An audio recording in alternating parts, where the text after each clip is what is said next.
আসসালামু আলাইকুম। আশা করি সবাই ভালো আছেন। গত পর্বে আমরা আলোচনা করেছি এই দুটি টুল নিয়ে, সিম্বল টুল এবং কলাম গ্রাফ টুল।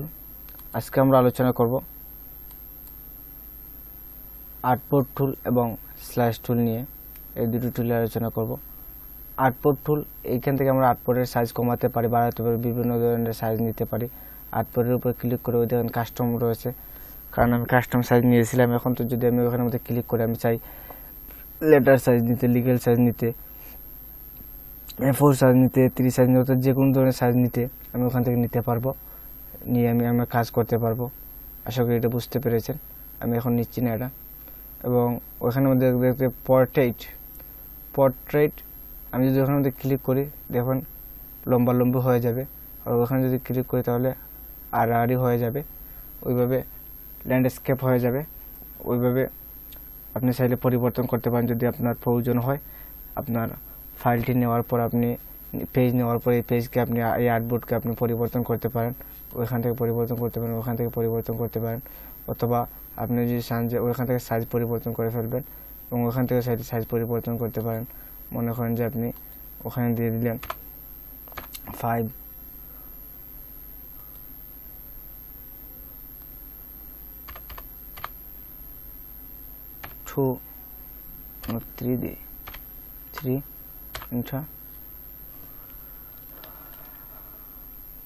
আপনি চাইলে ওখান থেকে পরিবর্তন করতে পারেন। এবং আপনি যদি চান যে আপনি ওখান থেকে ছোটো বড় করতে পারেন, ওই দেখেন ওখান থেকে আপনি আর্টবোর্ডকে ছোটো বড় করতে পারবেন। আপনি চাইলে ওখান থেকে ছোটো বড় করতে পারেন।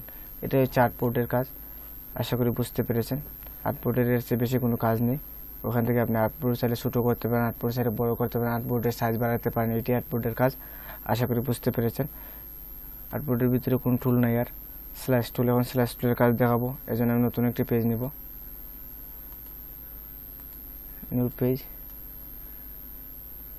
ওকে, আমি স্ল্যাশ টুলে ক্লিক করব।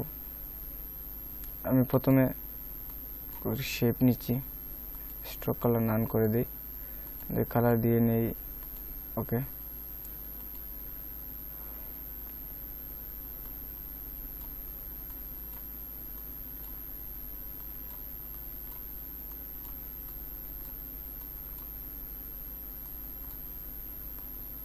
ওকে।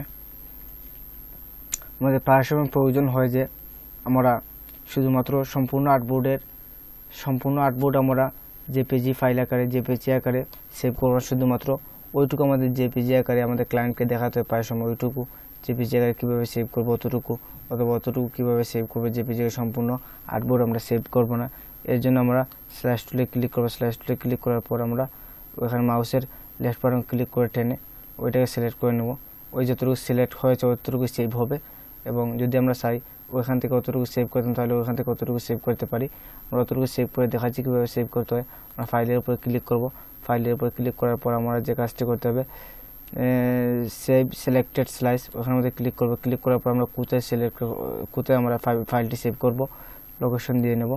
আমি ওখানে ডেস্কটপের মধ্যে সেভ করবো আপনারা দেখানোর জন্য। ডেস্কটপ সিলেক্ট করে আমি সেভ ক্লিক করলাম। আমি দেখাচ্ছি এখন আমার ডেস্কটপ, ওই দেখেন ইমেজ চলে এসেছে, ওই যে ইমেজটি, ওই ইমেজটি আমি এখন সেভ করেছি। ঢুকলে আমি দেখতে পাবো ওইটুকু আমার সেভ হয়ে গেছে। আশা করি বুঝতে পেরেছেন এটি। অথবা যদি আপনি চান যে অতটুকু সিলেক্ট করবেন, তাহলে আপনি অতটুকু সিলেক্ট রেখে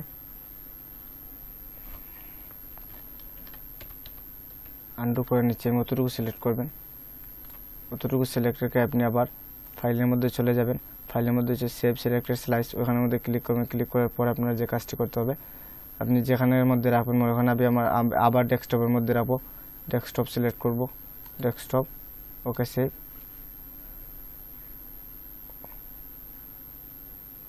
রিপ্লেস করে নিই। ওকে, দেখেন অন্য ফাইলটি সেভ হয়ে গেছে। এইভাবে আমাদের বিভিন্ন সময় প্রয়োজন হয়, যতটুকু পরিমাণ আমরা সিলেক্ট করে আমরা সেভ করবো ততটুকু পরিমাণ সেভ হবে। আশা করি বুঝতে পারেন স্ল্যাশ টুলের কাজ এবং স্ল্যাশ টুল এবং আর্টবোর্ড টুলের কাজ, উভয় টুলের কাজ আশা করি বুঝতে পেরেছেন। সবাই ভালো থাকেন, সুস্থ থাকেন, এই আশা কামনা করতেছি। এবং এখনো যারা আমার চ্যানেলটি সাবস্ক্রাইব করেনি, প্লিজ আমার চ্যানেলটি সাবস্ক্রাইব করে পাশে থাকুন। সবাইকে ধন্যবাদ। আল্লাহ হাফেজ।